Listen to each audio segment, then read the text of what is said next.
La vidéo 27 va naturellement traiter la dernière question de l'exercice 5, c'est-à-dire la question 4. Alors cette fois-ci, on va de R3 dans R3. C'est une application linéaire d'un espace dans lui-même, c'est ce qu'on appelle un endomorphisme. Morphisme, ça veut dire application linéaire. Bref. En tout cas, qu'est-ce qui se passe dans ce cas de figure? Eh bien, pour trouver le rang de la matrice A, cette fois-ci, j'ai calculé le déterminant. C'est une autre approche. J'ai trouvé que ce déterminant était égal à moins 2, donc différent de 0, ce qui signifie que la matrice A est de rang 3. Puisque la matrice A est de rang 3, je peux dire que 3 étant égal à la dimension de l'espace d'arrivée, j'en conclus qu'une de f est égale à R3. J'ai donc déterminé im de f. Im de f étant égal à l'espace d'arrivée tout entier, j'en déduis que oui, f est surjective. J'applique le théorème du rang pour avoir la dimension de Kerr de f, équation encore relativement simple à résoudre. Je trouve que dim de Kerr de f est égal à 0. Par conséquent, Kerr de f est égal au vecteur nul de l'espace de départ. F est-elle injective? Oui. Ah, voilà un cas où on a f surjective et injective, donc f est bijective.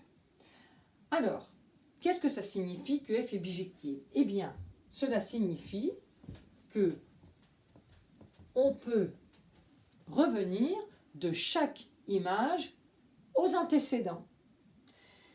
Pour cela, on va calculer la matrice inverse qui est égale à celle-ci. Je vous prierai de vérifier chez vous et si vous avez des difficultés, vous me contactez.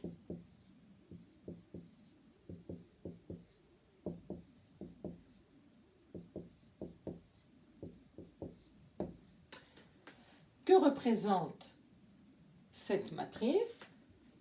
Si par exemple vous avez un vecteur U appartenant à R3 et que vous calculez f de U est égal à V,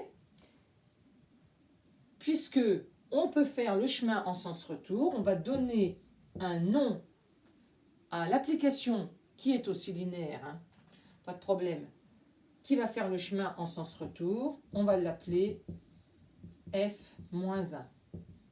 Voilà, c'est la notation qu'on adopte.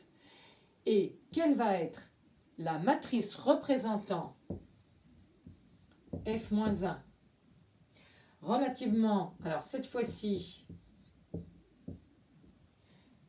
la base de départ, ça sera la base C3, base canonique de R3, mais disons ce R3 là, et la base d'arrivée, ça sera la base canonique de ce R3 là. Bon, évidemment, ici c'est le même, alors bon, il n'y a pas trop de difficultés. Et pour calculer cette matrice, je vais prendre l'inverse de celle-ci.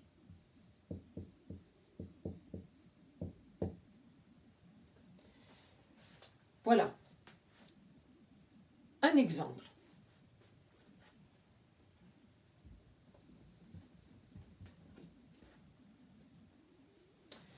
Si je prends un vecteur V dans R3, admettons, prenons 1, 1, 1. Quel est l'antécédent de V? Il est unique puisque F est bijective. On cherche à déterminer ce qui donne pour image V. Eh bien, on l'obtiendra en calculant f-1 de V. Et pour cela, on va utiliser la matrice A-1, c'est-à-dire celle-ci.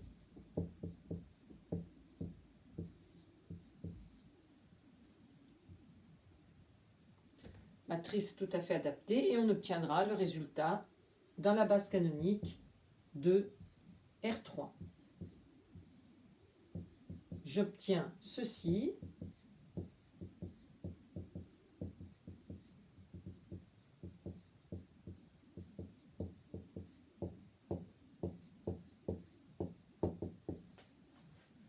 Un demi plus 3 demi moins 5 demi, cela me donne moins 1 demi.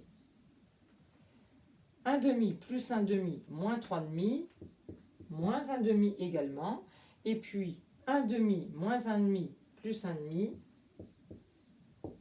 1 demi. Autrement dit, je trouve que